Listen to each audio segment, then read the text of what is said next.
Thanks for joining us for another half hour of local news. In our top story at 5:30, Oregon Governor Tina Kotek has announced she plans to run for re-election, potentially setting up a rematch against state senator and GOP candidate Christine Drazan. In an announcement video, the governor pointed to how she pushed back against President Trump's efforts to send National Guard troops to Portland and highlighted her efforts around affordability and housing. In 2022, you may remember Kotek edged Drazan out by roughly 3.5 percentage points, though keep in mind that was with independent Betsy Johnson in the race. One political expert says keeping the focus on the president and turning out voters, particularly in the Portland metro, will be the governor's most likely path to re-election. At the end of the day, what's going to matter for Kotek, I think, is whether Portlanders show up fundamentally. And that is typically how these things work in Oregon. According to a Morning Consult poll from October, the governor has an 8-point positive approval rating. That's one of the lower approval ratings for governors across the country, though, with slightly more Oregonians approving than disapproving. A new report finds crime is going down in Washington, but it hasn't reached pre-pandemic levels. Legislators say they need to keep working to boost law enforcement hiring. While the state is hiring more officers, Washington remains last in the nation when it comes to the ratio of officers to residents. The latest stats from the Washington Association of Sheriffs and Police Chiefs show crime decreased in 2024. That's compared to 2023. There were double-digit drops in robberies and murders. The homicide numbers are dropping too, but are still higher than they were in 2019, before crime started to spike across the state and the country during the pandemic. The chair of the House committee says hiring more beat cops is not the only solution. We need more detectives, we need more investigations, but that doesn't pay as well. And so if you're on patrol, you get paid more overtime and so forth, but that shouldn't be an incentive not to investigate crime. So I want to structure things better. Another sobering statistic, the number of juveniles killed in homicides every year has tripled since 2019. Okay, now we want to get to our forecast on this very rainy Thursday. And Matt, it sounds like this is just the beginning. Get used to it. Yeah, we have several rainy days on the way, which is in and of itself not all that unusual for December, of course, our rainiest month of the year. But the amount of rain that we're going to get over the next week is really impressive and may be problematic in some areas in terms of flooding. We'll show you that in a second. 45 degrees in Portland right now. You know what? We may not get any lower than that. Maybe a degree or two. Maybe we drop to 42 or 43. But by tomorrow, we're going to be a good 10 degrees warmer than that. So it's going to be rainy. It's going to be wet. And eventually, it's going to be windy at times as well. The rain just doesn't want to let up over northwest Oregon. We keep seeing this back edge not advancing, just staying in the same place, which tells us that the rain is sort of stuck in place. There's been a cold front locked in place, installed offshore, and so it keeps feeding moisture over the top of us, but that will eventually begin to move through. And after it does, we're going to see the winds pick up tomorrow out of the south, and that's when we're going to begin to see the warmer air move on in. So it gets breezy at times tomorrow in the valleys, and then the winds will back off tomorrow night and on Saturday, but by then the warm air is in place and it won't be displaced for a long, long time. So light rain this weekend for the most part. It won't be flooding rain or too problematic, but beginning next week, especially Monday night, Tuesday and into Wednesday, that's when we have a couple of atmospheric rivers bringing heavy rain, and that could lead to potential flooding on some of our rivers, debris flows, landslides, and the like. This is kind of situation where we've had some big debris flows up on Mount Hood when there's no early season snowpack to insulate the ground from all of this heavy rain. So again, that's something we'll be watching very, very carefully. You look at our rainfall today, about 2/3 of an inch in Portland, with a whole lot more on the way, guys. Appreciate you watching out on it. Thank you, Matt. The man accused of randomly punching two people, including a Portland grandmother, faced a judge on Wednesday after police arrested him for the second time in 2 weeks. A reminder, this attack, which was caught on camera, is tough to watch. Catherine Cook has the update. Good afternoon, Mr. Puerto Rios. Do you need... It was the day in court families of two assault victims had been waiting for.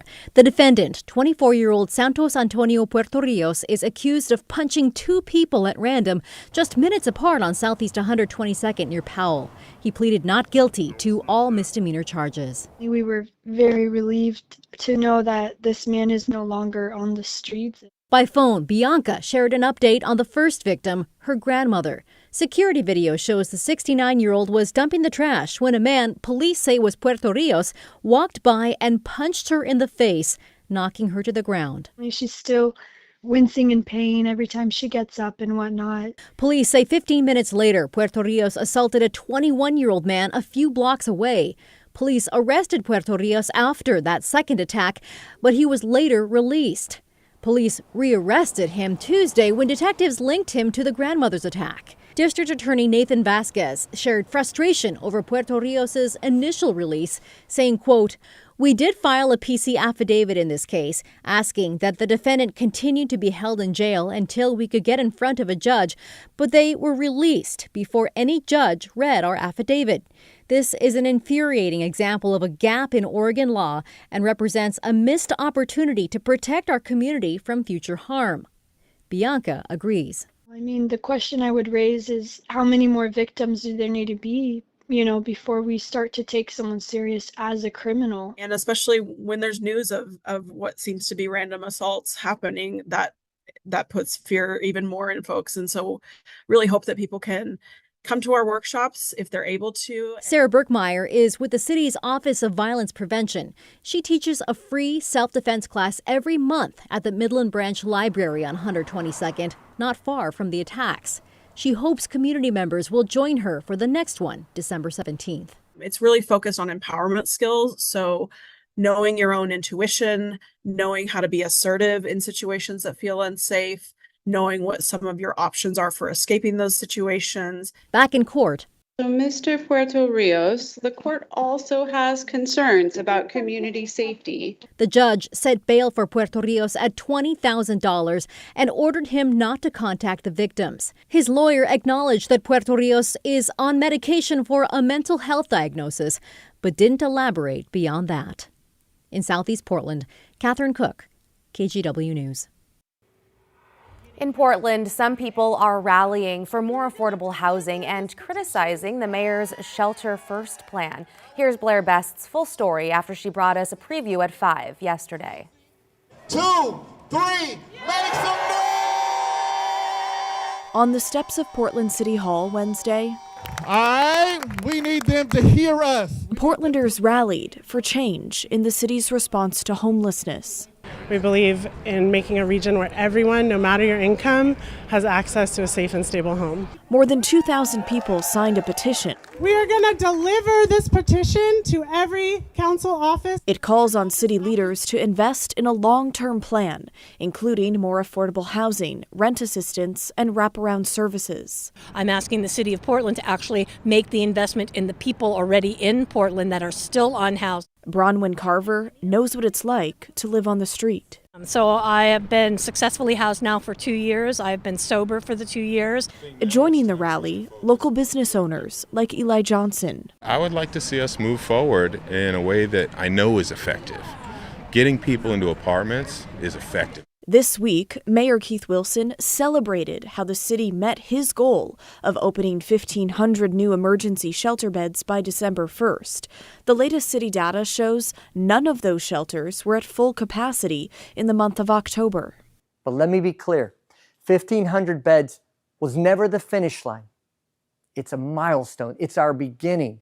You're just putting them out of place in the night. You're just stowing them away. And in the morning, they're still going to be on the street. That criticism, Good afternoon, everyone. My name is Councilor Green. echoed by Portland City Councilor Mitch Green. There are now around 1,000 more souls living on our streets than there were when the mayor took office. What is now abundantly clear is that sweeps and overnight shelters do not work and cannot work. We are pouring millions into a system that treats human beings like a storage problem. City Councilor Candace Avalos. And right now in Multnomah County, for every 1,100 people that we move into housing, another 1,400 people fall into homelessness. She's soon introducing a resolution that would put $9 million toward rental assistance, another $9 million into emergency housing vouchers, and set aside at least $2 million each year for social housing. Because every renter that we can keep in their home is one less neighbor pushed into the crisis that we keep trying to solve. Blair Best, KGW News. And straight ahead on KGW News, from holiday shopping to a wine fest to something called the Not cracker. Look at some ideas for things to do this weekend. And as we head to break, we're taking a look at the view from our Rose City sky cam. A bit gray, a bit wet. Matt's full forecast coming up in just a few minutes. Stay with us. The KGW Plus TV app, streaming 24/7. Local news from the team you trust on your time. Track how the weather will impact your day. Certainly becoming increasingly hazardous. Extended, continuous coverage of breaking news live from the scene. That snowpack is still heavy. Go deeper with in-depth interviews and exclusive reporting. All the local news you need, live or on demand. KGW Plus. Download on your TV and watch for free.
We have now issued a weather impact alert. We could expect conditions in some parts of our area to change drastically pretty soon, right? And very quickly, yeah. This is significant rainfall coming our way. You'll definitely want to be extra cautious. Certainly becoming increasingly hazardous.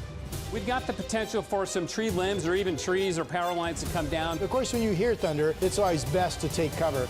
On Weather Impact Alert Days, stream extended coverage on KGW Plus.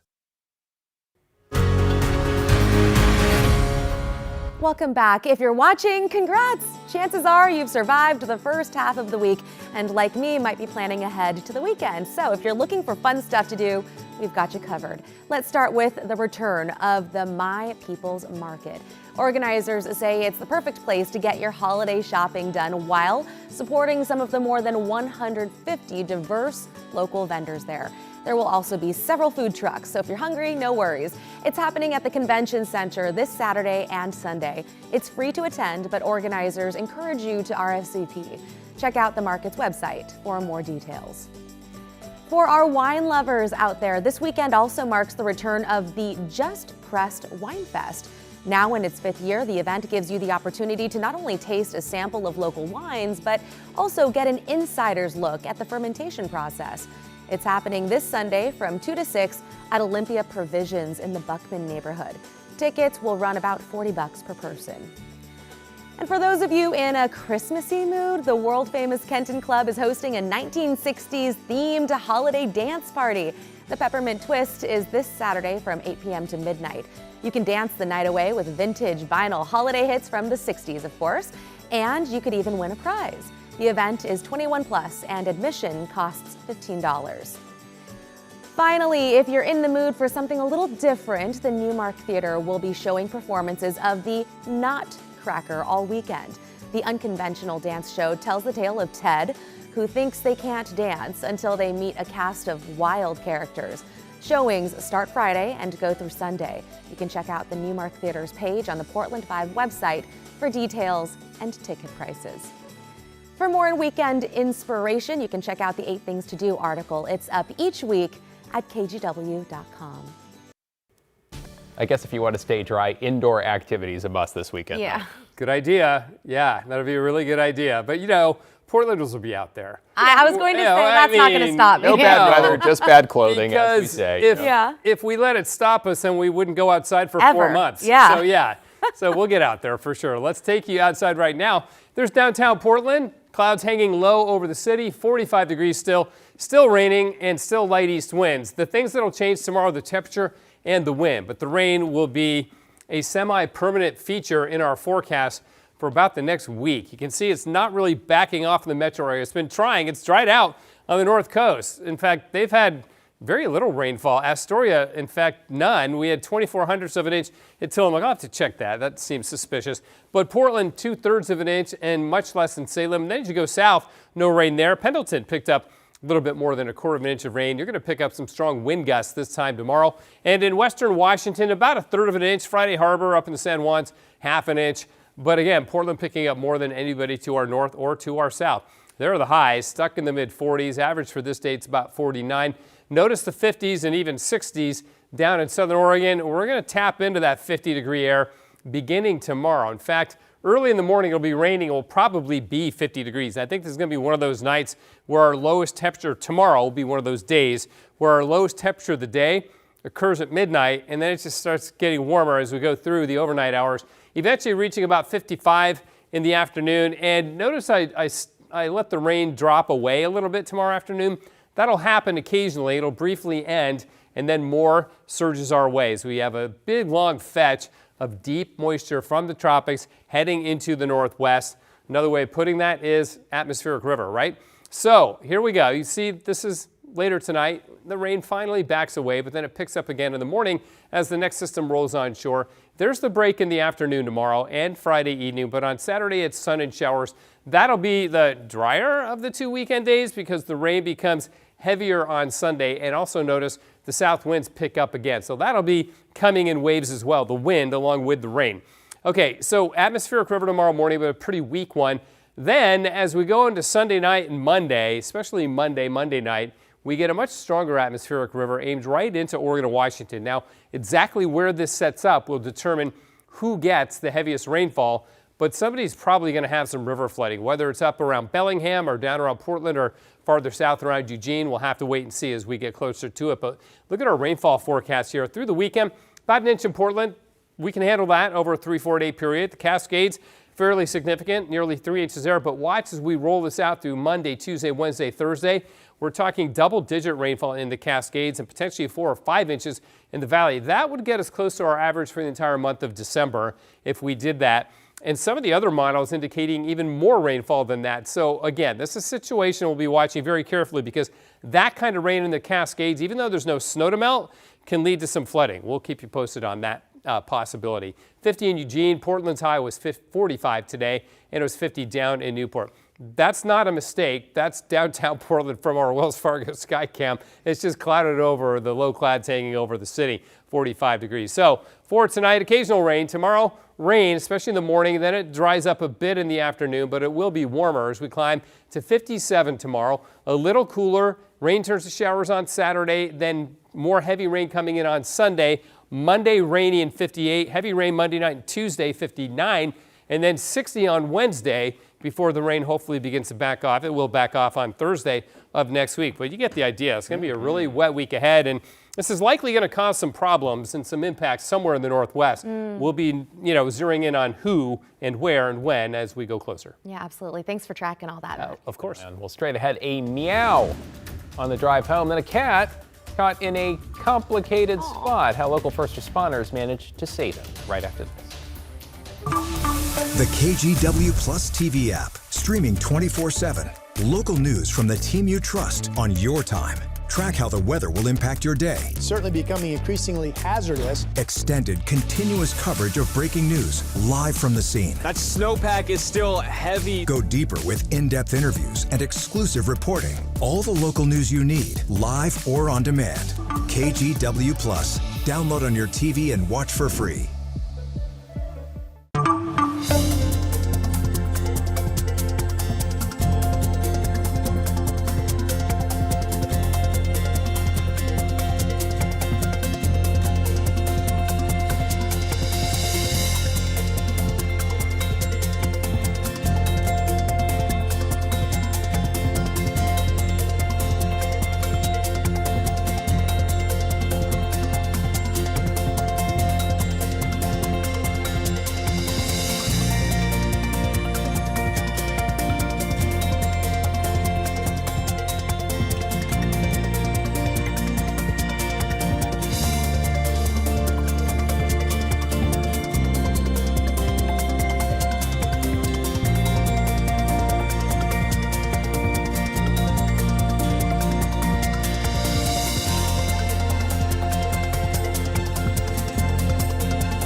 The KGW Plus TV app, streaming 24/7. Local news from the team you trust. Track how the weather will impact your day. Breaking news live from the scene. All the local news you need. KGW Plus. Download on your TV and watch for free. On Weather Impact Alert Days, stay informed, prepared, and connected with KGW and KGW Plus. Coverage that alerts you to what's coming and how it will impact you. Watch extended weather coverage on KGW Plus. We've got a rescue in Washington County to tell you about that could have taken a very frightening turn, but instead ended in a reunion. It all started with a noise that appeared to come out of nowhere. Corey Johnson explains.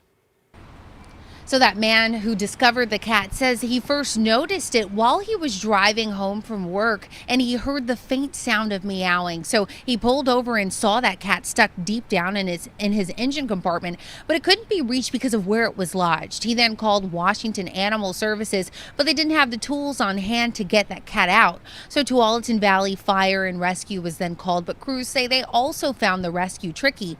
That's when their fleet division came on scene, prepared to move part of the engine out of the way. And that's when the cat squirmed back into a position where they could easily reach it. So luckily they were able to get the cat out unharmed. But emergency officials say this incident serves as a reminder to check your vehicles before you drive as the weather gets colder. The cat was trapped between the firewall and the transmission and part of the brake booster. So its head was kind of wedged up in there. Pound on your hood or honk your horn and see if there's a critter in there, it can work its way back out before you fire up your rig. Now, Animal Services took that cat into its care. The cat is actually named Tom, and it was reunited with its owner yesterday afternoon. Thankfully, according to officials, they say the cat was microchipped, and that helped to lead to the reunion. Back to you. Retired from General Motors in '99. 2012, they went bankrupt, and they took my pension away from me. Oh my gosh. That video, which millions have seen, is turning out to be a real life changer. Still ahead, how people all around the world are stepping up to help an 88-year-old veteran finally get some well-deserved rest. Stay with us. KGW Plus TV app, streaming 24/7. Local news from the team you trust. Track how the weather will impact your day. Breaking news live from the scene. All the local news you need. KGW Plus. Download on your TV and watch for free. On Weather Impact Alert Days, stay informed, prepared, and connected with KGW and KGW Plus. Coverage that alerts you to what's coming and how it will impact you. Watch extended weather coverage on KGW Plus.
We have now issued a weather impact alert. We could expect conditions in some parts of our area to change drastically pretty soon, right? And very quickly, yes.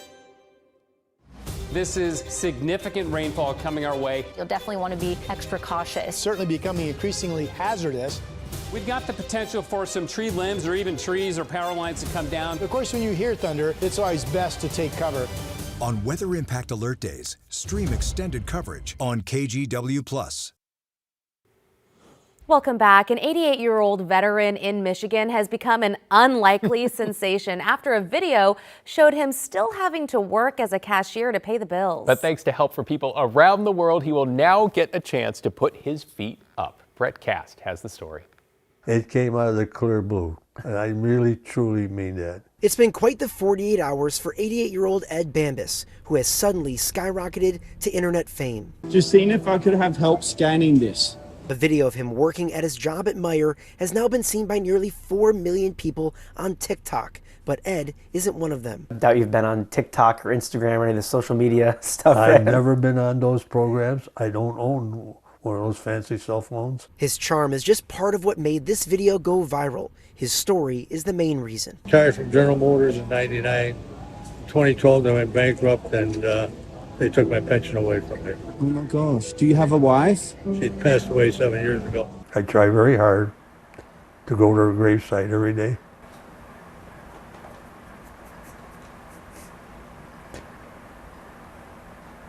And say hi. Well, how important is that part of your day for you? It helps me get through a day. It does. With debt to pay and his pension gone, Ed went back to work after having thought he retired for good. No 88-year-old in America should have to work because they need to, and that breaks my heart. Sam Wiedenhofer is a positivity influencer on social media in Australia and heard Ed's story from a comment on one of his videos. She said, hey, I just want to let you know there's a guy called Ed, or I think she may have even said Bob, and he's around 82 years old. That's all I knew. So Sam booked a flight to Michigan and teamed up with a Metro Detroit-based influencer to find him. So we walked around Meijer for about 2 hours, and we were looking for this friendly, jolly older man, and we ran into Ed at the checkout. We knew it was him right away. The video has led to the creation of an online fundraiser, and donations are now pouring in from all over the world. The goal is to help Ed retire for good, so he can instead spend more time with those he loves. I just wanted to give him a chance to retire, or at least have some comfort. All that story got me. By the way, the GoFundMe managed to quickly raise more than $1 million, and the plan is to present the money to Ed tomorrow at a ceremony. Power of teamwork. He deserves it. Stick around because another full hour of local news and weather is straight ahead. We are back in just 2 minutes.